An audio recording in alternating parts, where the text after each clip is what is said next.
today at 5. New plans will be revealed today to get this downtown area at Myrtle Beach thriving again. I'm live with a preview of what's expected. Plus, there is now a push to get a new kind of tourist into the Grand Strand. I'll let you know the type of person tourism leaders want. And better late than never, the nation about to get an entire agency dedicated to protecting you from cyber threats. We're going to tell you exactly what the president has in mind for this new intelligence center. Then the new law set to hit the president's desk is going to change how mental health services are handled for our local vets. But first, waking up to a very cold start this morning. Make sure you bundle up before heading outside. It sure is. Your first alert forecast starts right now. Thanks, guys. Yeah, temperatures by themselves are pretty cold, and they have been falling. We have now dropped into the 30s for everybody. It's the mid to upper 30s, 37 in Myrtle Beach, 37 in Florence. We are down to 33 for Laurinburg and 36 in Lumberton, but this doesn't tell the whole story. We have a wind out there making it feel like 28 in Murrells Inlet, 30 in Myrtle Beach, a wind chill of 30 in Florence and 29 in Darlington. So do dress for the cold weather this morning. As you send the kids off to the bus stop, they are going to want the heavy coat.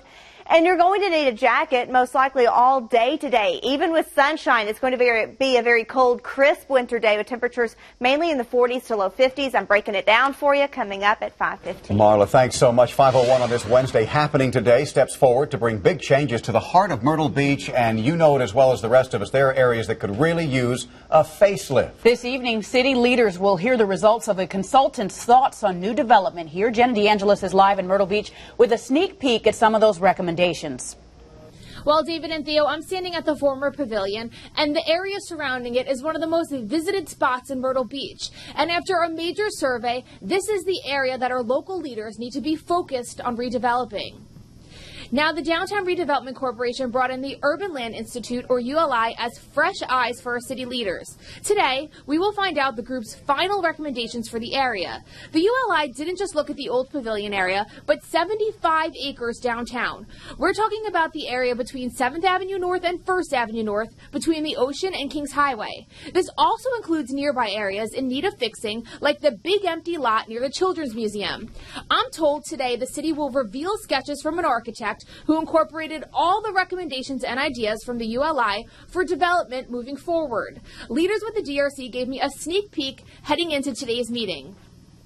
That includes an amphitheater, some hotels, some restaurants, and some interesting things that all kind of fit together with the ULI recommendations for that particular area. New housing is also a suggestion for the downtown area, especially near Flag and Chester Streets. The ULI recommended adding smaller homes, beach houses, or even apartments. And the city paid $7,500 for this study, and we'll see a closer look at all of these findings today at their meeting at 4. Reporting live in Myrtle Beach, Jenna DeAngelis, WMBF News. Jenna, thank you for that update. You know, it goes without saying that tourism is a cash cow for the Grand Strand, and industry leaders from across the state, in fact, are meeting in Myrtle Beach right now to brainstorm about how we keep that momentum going. Katrina Helmer joining us live in the studio with how tactics might be changing on this. Yeah, the overwhelming consensus is that marketing tactics do need to change if we want to continue to succeed. This 3-day gathering here in Myrtle Beach has been a time to analyze how we fared last year and what we need to do to grow and improve for next year. The Palmetto State made record tourism growth the past 2 years, but tourism has dramatically changed over the past 50 years. So industry leaders have to constantly update their marketing methods. I sat in on some of the presentations at the 50th Annual South Carolina Governor's Conference on Tourism and Travel. The goal for next year is to make sure we continue the momentum by hitting unique experiences in a new way. The Grand Strand will continue massive campaign efforts to attract tourists for the obvious reasons, the beach and golf. But in the Grand Strand's efforts to attract more millennials, they're also hoping to put more attention on local towns, local restaurants, and unique experiences. That's something leaders say millennials are looking for in a vacation getaway. Tourism has dramatically changed over the years. How people travel, how people communicate, their methods of travel, all has changed. And so, we have to constantly update ourselves each year to sort of stay on top of the game. Speakers encouraged local leaders that selling the benefits and value of the area instead of novelties and cliches is going to help provoke long-term strategies for tourism. Coming up in the second half hour, I'll let you know how exactly industry experts are recommending we attract these millennial tourists. Live in the studio, Katrina Helmer, WMBF News. It's estimated that 120 people die every day in the U.S. because of prescription drug overdoses, and it's a harsh reality that Florence County is also seeing. Leaders with the sheriff's office tell us this type of crime is hard to catch because at some point the drugs come from a doctor or a pharmacy, and those who are putting them in the wrong hands are finding themselves behind bars.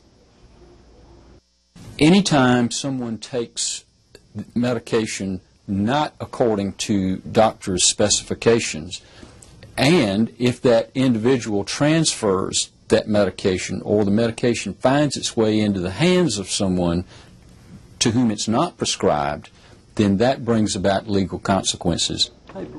Well, last year, Florence County saw the highest number of prescription drug overdoses in its history. Tonight at 11, we're showing you what's being done to stop this growing problem.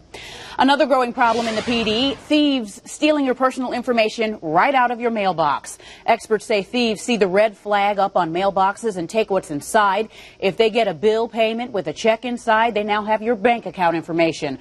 You should drop those letters off at the post office instead, but also be careful at what you toss in the trash. Thieves are getting the last 4 digits from your credit cards, from store receipts. Remember to shred those. And happening now, the U.S. Embassy in Yemen has closed. Staffers have been evacuated out of the country because of a deteriorating security situation. Yemen has been in a crisis for months, and Shiite rebels have taken control of much of the country. All Americans in Yemen are urged to leave for their own safety. Travelers are asked to avoid the country. A State Department travel warning says the level of threats and instability in the country remain, quote, extremely concerning. It's noted terrorist activities and civil unrest. And as of this morning, both the British and French embassies have withdrawn diplomatic staff and closed as well. David and Theo. All right, Mandy, thank you for that. A man has been arrested after robbing a Scotchman convenience store on Inlet Square Drive, claiming that what he did was God's will. Listen to this. The employee told Horry County Police that the man came to the counter after the store was empty and said, "I need all of your money. It's God's will that I take your money and go to prison." After getting the cash, he simply stepped outside, waited for police, and surrendered right away. No one was heard. His name will be released once he is formally charged, and we'll bring you that update both on air and online. More details for you on 2 stories we've been following very closely for you this week. We now know the name of the man accused of firing shots near a home in Myrtle Beach where his ex-wife lived. Ryan Scott now charged with discharging a firearm within city limits and unlawfully carrying a pistol. Witnesses say that they heard 3 shots fired on Lake Drive Sunday. Myrtle Beach police pulled Scott over a short time later. That's when officers found a .38 caliber handgun in his truck.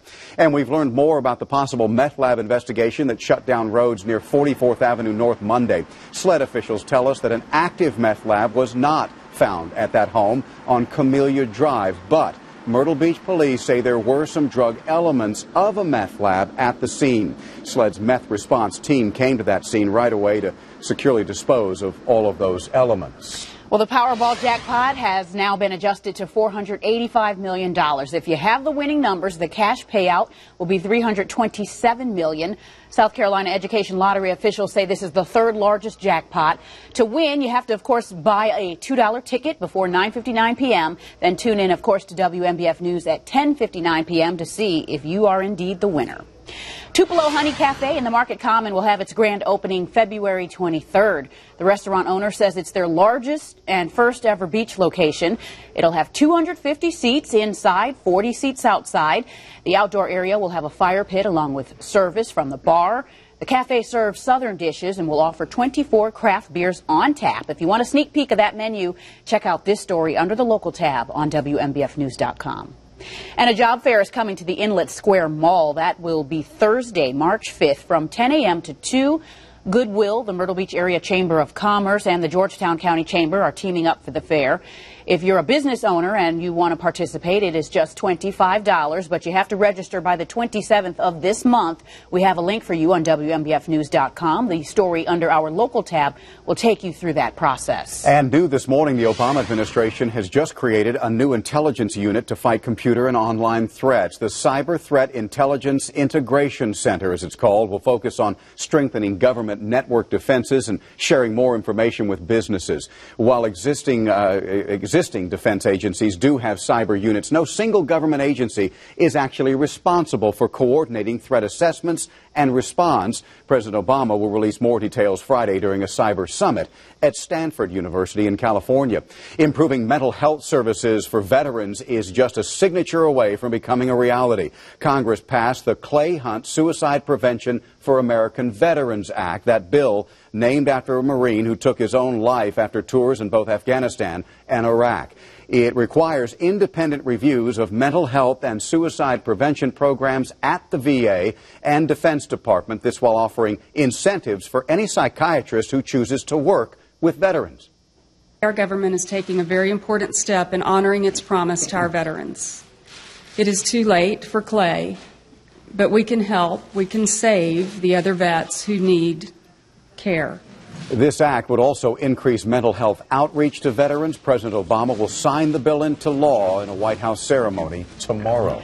Meanwhile, the first veto showdown between President Obama and the Republican-controlled Congress heats up this week.